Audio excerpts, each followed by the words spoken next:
这是韩国司法史上最荒唐的一次判决，连环杀人犯手握18条人命，法官却以证据不足为由，只判了他15年有期徒刑。遇害者家属们听后无不情绪亢奋，庭审现场瞬间乱作一团，刑警大英更是按捺不住怒火，直接冲了上去。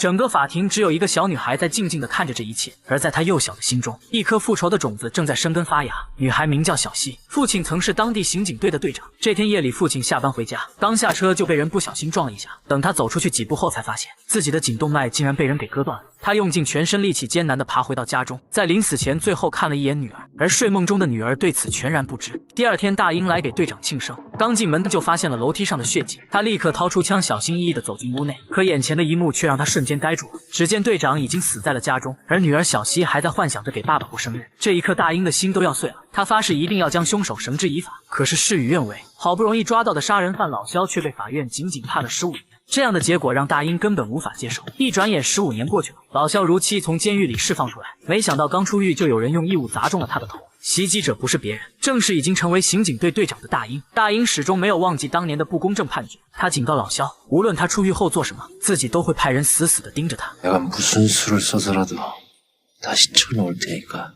说完，将烟头丢进老肖的口袋，扬长而去。而与此同时，当年的小希如今已经长成了一个大姑娘，在大英和刑警队里其他叔叔的帮助下，小希也渐渐从悲伤中走了出来。没事还经常会到刑警队里去做义工，成为警局里所有人都甘愿守护的公主。然而在她开朗的外表之下，却始终隐藏着一颗坚定的复仇之心。她一刻都不能忍受自己的杀父仇人在外面逍遥法外。这天，她终于等到了一个机会。老肖这天找了个女人到酒店，等女人出来后，小希一路尾随着跟了过去。他决定用老肖的杀人手法干掉与他有关联的人，从而达到陷害老肖的目的。可就在小希准备向女人的司机动手时，一个神秘男人的出现却打乱了他的计划。只见男人假装撒尿靠近司机，然后故意将尿呲到对方的鞋上。야, 이 씨발 새끼야.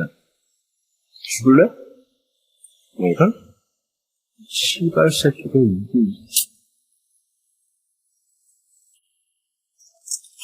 只一刀，司机立刻倒在地上，没有了呼吸。男人用自己的尿液将刀上的血迹清洗干净，接着他坐回到车里，用同样的手法将女人闷杀。眼前的一幕让小希陷入了困惑，他不知道这个男人到底是谁，为什么要和他做同样的事。突发的命案立刻引起警方的关注。看到现场死者的情况，大英认为这一定与老肖有关。可负责盯梢的同事却说，老肖昨晚一直在酒店里，从未出门。面对警察的审问，老肖更是展现出一副良好市民的嚣张模样，这让大英愤怒不已，一脚将他踹到了铁柜上。但由于没有证据，大英最后还是不得不放走了他。而另一边，小希并没有因此中断自己的复仇计划。这次他将目标盯向了常年家暴母亲的继父，趁着夜黑用砖头将对方活活拍死，最后用刀割断了他的脖子，将尸体抛到了老肖每天晨跑的公园里，一而再再而三的模仿作案，令老肖也不禁感到疑惑。可由于在死者身上找不到任何与老肖有关的证据，警方的调查又一次陷入了停滞状态。这天夜里，老肖独自在宾馆里刷力哥的视频，突然有人在外面轻声撬动了门锁，偷袭者正是上次那个神秘男人。双方隔着一道木门在房间里展开激烈的对峙。神秘男人轻轻拧动门锁，老肖看准时机快速出刀，接着他用力旋转刀柄，男人吃痛但丝毫不敢发出声音。眼看二人就要正面硬刚，不料此时大英突然找上了门。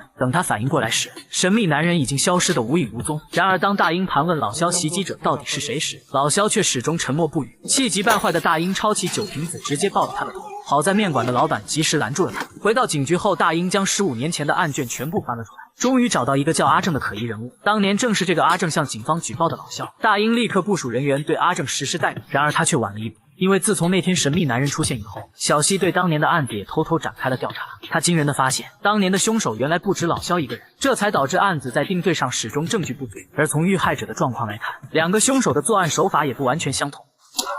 찌르길 좋아하는 베길 좋아하는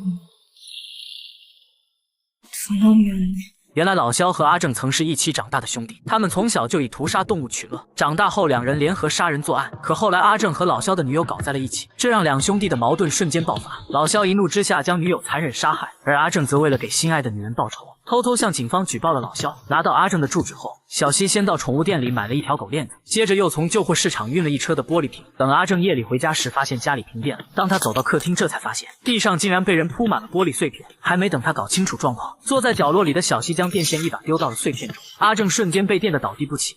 엄지에 굳은 살. 배기를 좋아하는 나? 그럼 당신이 보조였겠네. 另一边，老肖刚洗完澡准备睡觉，突然感觉到身边躺着一个人。他掀开被子一看，床上躺着的竟然是阿正的尸体。就在这时，小西突然从身后窜出，用刀狠狠地刺在他的腰背上。 저기 세 번째 허리뼈에 칼 들어갔거든. 움직이기 힘들 거야. 누구야? 나? 오래전부터 늘 내 맘속에 가둔 년. 이발이나 그냥 죽여. 그럼 진실이 묻히잖아.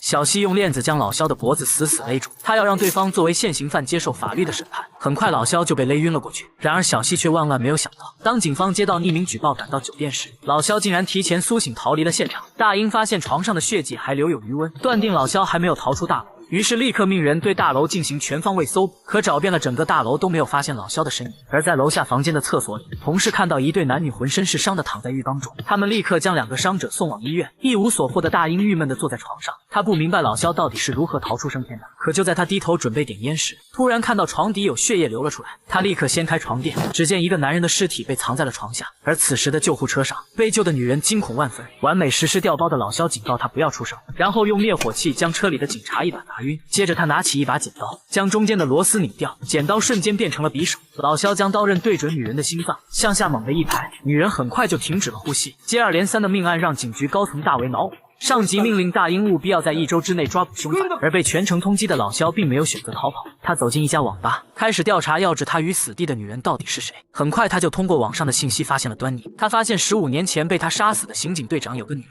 而巧合的是，公园里死去的男人竟然是这个女孩的继父。 20대 여자 나라는 야.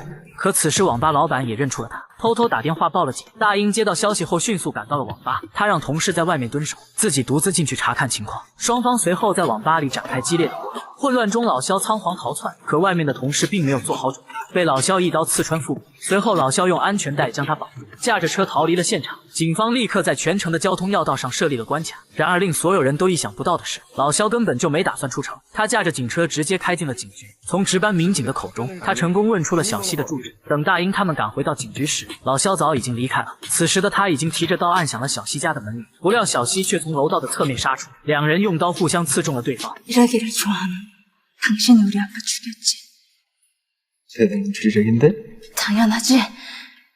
15년 동안 나 기다리고 있었는데. 小西趁机用头偷袭挣脱了束缚，然后拼命向山上逃跑。老肖在后面紧追不舍，可他并不知道，这一切其实都是对方提前设计好的陷阱。小西跑到山顶的一处空地后，突然停下了脚。